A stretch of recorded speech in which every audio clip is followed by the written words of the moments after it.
move on to housing. And the Lagos Home Ownership Mortgage Scheme, Lagos Homes, is a government initiative to encourage and support home ownership for first-time buyer residents of Lagos State to purchase decent and affordable homes through the provision of accessible mortgage finance. However, the scheme has been criticized for its unaffordability to the working and lower middle classes, who constitute the bulk of tenants in the state. A look at the scheme's website shows that prices for 2 and 3 bed flats range from 6.2 to 12.47 and 6.96 to 20.39 million naira, depending on size and location. A 30% down payment is also required for intending home buyers, which is beyond the reach of majority of those for whom the program was intended. What are your views on this program, and what do you propose as alternatives to improve affordability? What will you define as affordable to the middle class? How much is affordable?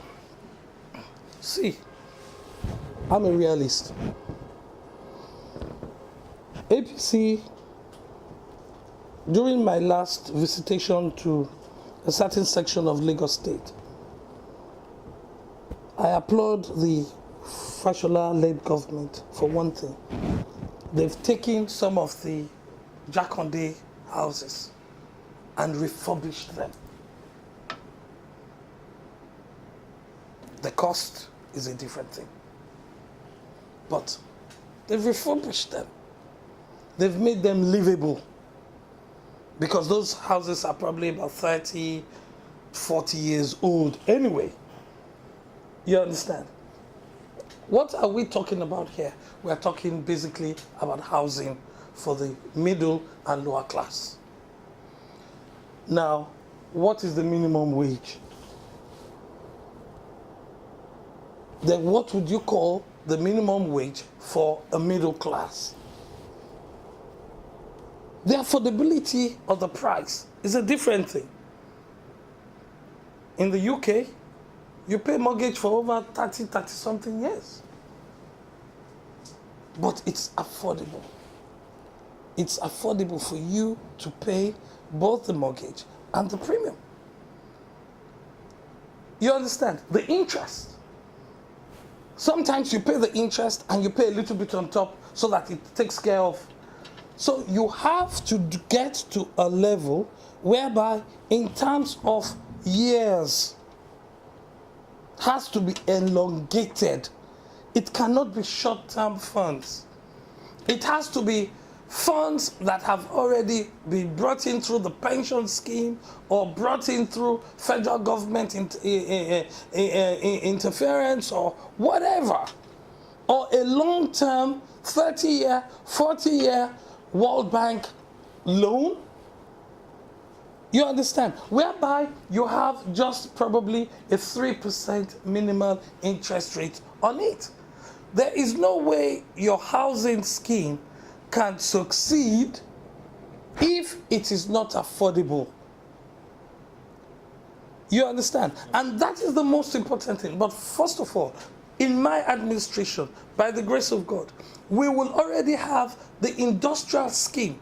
We would already have the industries. I'm an industrialist. I have a plastic factory, I have a textile factory, and I also have a packaging factory. So I know the different factories that I need to support this. These factories would already be established through private collaboration with government.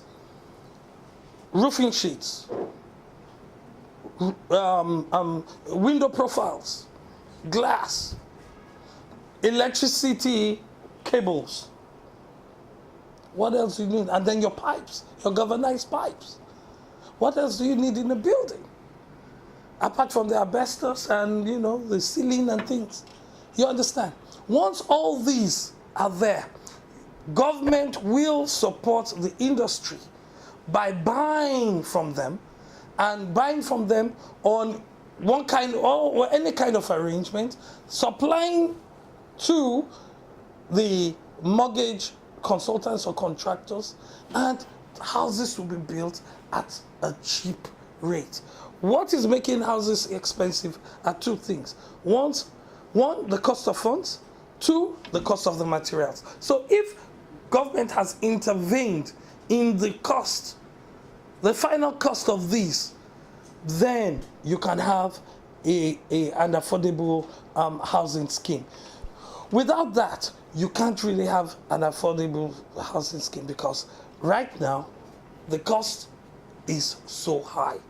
However, for me to be able to achieve a good balance, I will definitely need partially the